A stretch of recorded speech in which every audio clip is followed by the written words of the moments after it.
6th. The folklore of the Dalmar is just as disturbing as their vicious attacks. If my researches have been correct, then I could have stumbled upon one of the most ancient tribes ever known to humanity, dating back to the era where the so-called Bushmen inhabited South Africa. We're talking over 2,000 years ago, 22,000 years ago. How could any civilization manage to survive all this time without ever hunting or expanding? Just being there. I don't dare to imagine what 200 centuries of inbreeding and cannibalism can do to people. I've seen them and they can't be called humans. What is most unsettling is their mystical background, impossible to be concerned their religion due to its complete lack of basic rules and maturity. The only simple premise is to keep an evil entity at bay, which has been stalking them since the beginning of time or dark ages. At this point in my research, I had to stop and consider the implications. The Dalmar actually thought of their later period, the systematic slaughtering of mankind, as good times or golden age. I thank the Lord that this tribe never managed to grow, as I seriously think the region, maybe even entire continent, would have suffered terrible consequences. This history is so ancient that it makes me feel dizzy. A vengeful god, which is incidentally referred to as Dolhorn, would control the Dalmar via its many incarnations. Most of the time it would be a tall feline-like figures always delving in shadows and slaying any villager who would unwittingly come close. Some say its deadly claws would not only penetrate your body, but your soul. The purpose of the harassment is unclear. It will look as if the Dalmar were simply toys to play with. It seems then that the Dalmar managed to free themselves from its clutches with the help of an ancient amulet or charm, which would effectively force the entity to retreat. The most curious thing is how this amulet was conceived. Two main elements was required to perform the exorcism of this evil, and they had to be strictly related to each other, one representing the victim and the other representing the victimizer. To achieve this, something related to each one was used. While I'm not sure what is referred to as a victim, I think it can be concluded that anything belonging to any villager would have served, given that they were all victims. As for something representing the victimizer, that may have been more complicated. What could possibly be related to a god? This god in question. Next, these elements had to be mixed with a rare medical plant native to the region, which apparently had the properties to blend both items together, as long as they were not too solid. Finally, a branch of particular tree whose names escape me now, had to be used as the holder of the blending items. It is on this item that a mystery blessing was performed. It should be noted that all the elements had to be organic.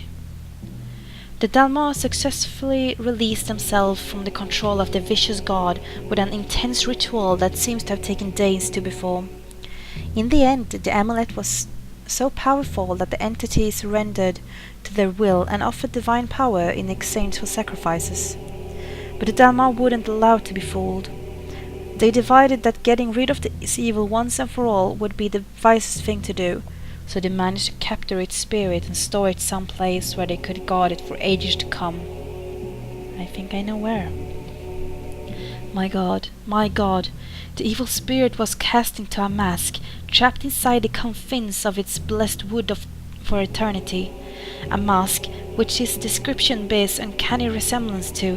Who am I fooling? It is that mask.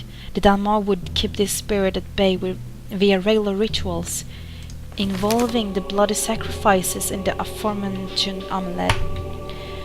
The last book I read today about the Dalmar, in reality 2 small paragraphs as an amusing bonus reading in a book lent by a museum, has revealed to me something that had left me completely paralyzed with terror. I've always wondered since I began studying them what made the Dalmar savagely slaughter neighboring tribes without any apparent reason. Was it violent, raw instinct? Did they feel threatened in any way? Was it by a perverse and ungodly sense of enjoyment. No, it was fear. Fear that someone else would take the mask and release the god. They killed to protect themselves from falling again into the Dark Ages. If they went to such extreme lengths to avoid this, then what did they have to endure when the entity was free? The rituals haven't been performed on the mask for years now. What have I done? What have I done? I was shocked to learn about this evil, terrible as it was. I can't read that. I'm finally inside the chapel, the place where Blackwood spent most of his time during his last days. I can feel it. I'm about to make great discoveries in here. The story is fully revealed to me now. That disturbing African mask is cursed. It isn't exactly important whether this curse is real or not, even though I'm actually willing to believe that due to my experience inside this house. But the fact is that Blackwood believed it was real. What drastic measure did he take to get rid of it? A murder? A sacrifice? Interesting.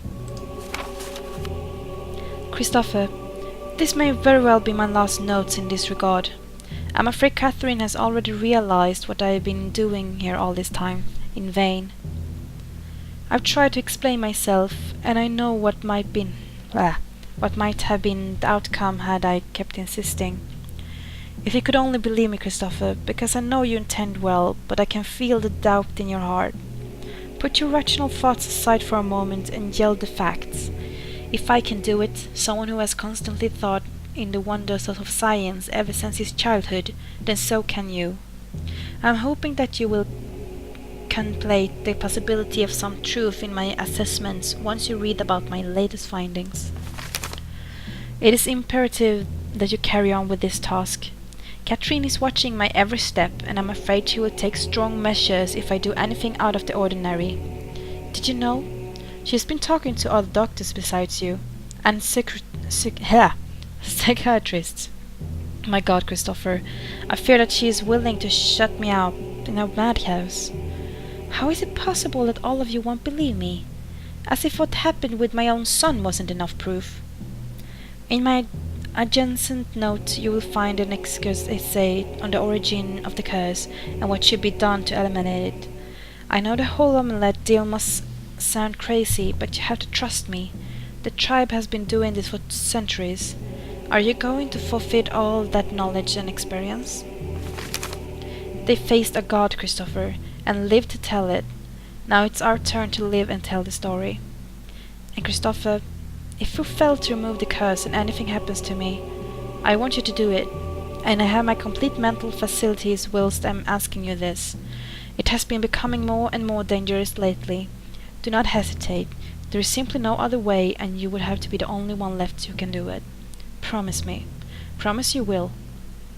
I know I'm asking you to become a cold-hearted murderer, but Christopher, our lives and possibly many others are at stake. Isn't that enough to forget your vow, James? Oh gosh. Well, isn't that interesting? What? Oh. Oh, that must be the... Yeah. Now this is starting to get a little bit intense, to be honest. So what do we know now? We know that James went to South Africa for a construction of a bridge. He met the Dalmar, the African tribe that showed off a very horrible act of sacrifice, and he saw the mask and got enchanted by it. He stole it, and now apparently something have happened to his son that made him die. I think, yeah, and something happened 2 years ago from when they wrote the last note, whatever. And they all three were involved in it, so it was something they did. And now he's asking Christopher so he can make the sacrifice, so they all can survive. I need to think here. Oh yeah. Let's see.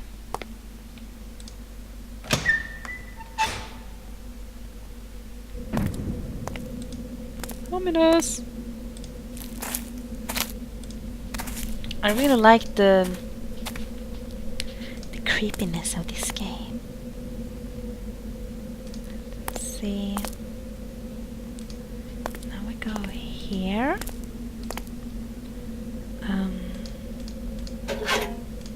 No, it's the same like that one. Oops. No, there we go. Like that. Go back to the house. I think we should call Yari now.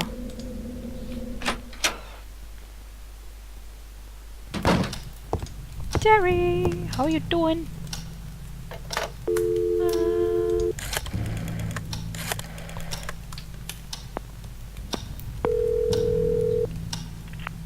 Yes? Jerry, it's me. Michael, I was about to call you. Why?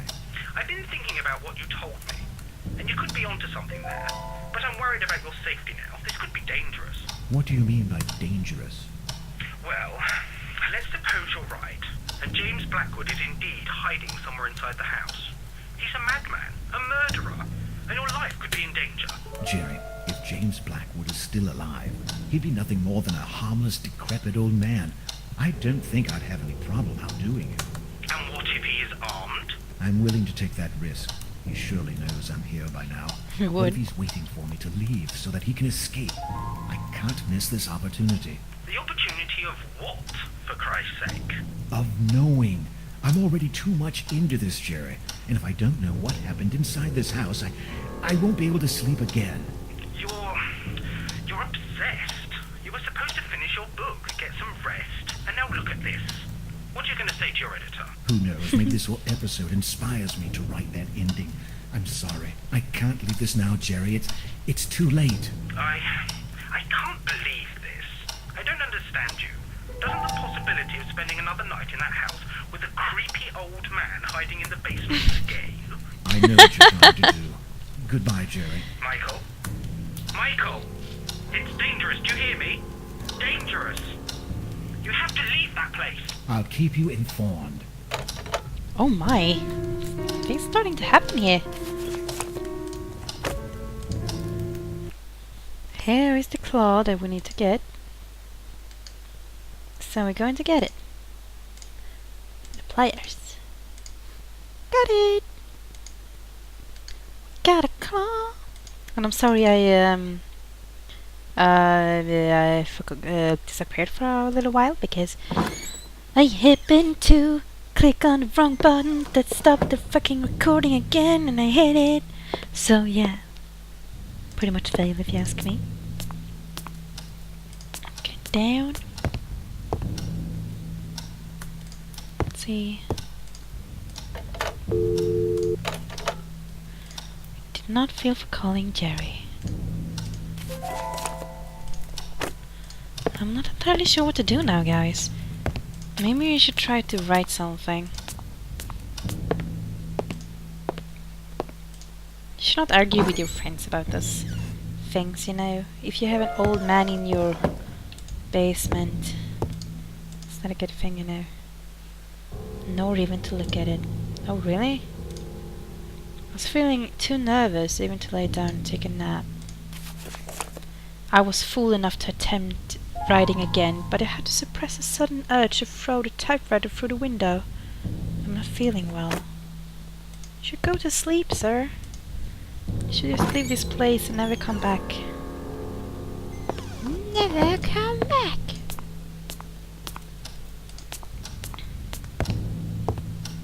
For fuck's sake! We need it to turn 1 hour. I just don't remember what to do.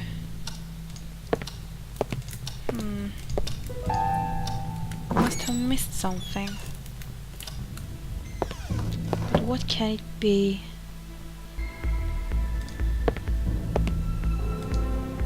What can it possibly be?